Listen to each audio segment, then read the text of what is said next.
we all share the American people's outrage about the horrors at the VA. Outrage the president belatedly echoed yesterday.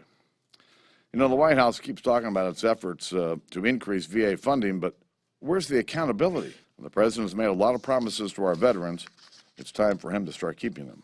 What about, though, this IP process? I know you like to be respectful of the processes of government here, but are you confident that that will help get to the bottom of this? Or I am not confident that the IG has shown the interest or capacity to get to the bottom of what is a systemic failure of an entire agency. You know, if you were a doctor and you were seeing a patient, you'd want to know to the extent of how sick that patient is before you would begin to prescribe some method of curing that. And I think it's very important in this situation that we get to the bottom of just what is wrong. It's more than just waiting list. And I think it's important for us to understand the failure that's gone on here. Mr. Speaker, you've been reluctant. You haven't called for Secretary Shinseki to step down. Do you still think that he should be at the helm? Listen, I've not called for General Shinseki to resign, although I have to admit I'm getting a little closer. But here's the point. This isn't about one person. This isn't about the secretary. It's about the entire system underneath him. And, you know, the general can leave, and we can wait around for months to go through a nomination process, and we get a new person, but the disaster continues.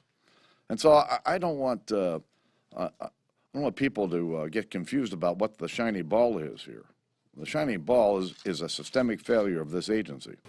The reports that continue to come are appalling. And these are men and women who have served our country, and we've not just let them down, we've let them die. This is awful stuff, and somebody ought to be held accountable for it. Mr. Speaker, along those lines, have you heard a lot from your constituents in the past about problems within the veterans hospital system, veterans care system?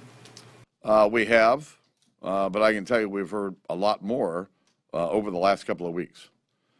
Some of this being prompted by a big newspaper in my district, Dayton Daily News, who've done a number of articles about problems at the Dayton VA Center, and prompted a lot more phone calls and a lot more horror stories from our veterans. Inspector General's report at the VA. If you don't think they're addressing the situation, what specific steps do you want the administration to take to address the waiting periods? I think I'll reserve judgment on exactly what those specific steps are. All that I do know is that the House of Representatives has a responsibility to get to the bottom of these issues, and we will be working forthrightly to do that.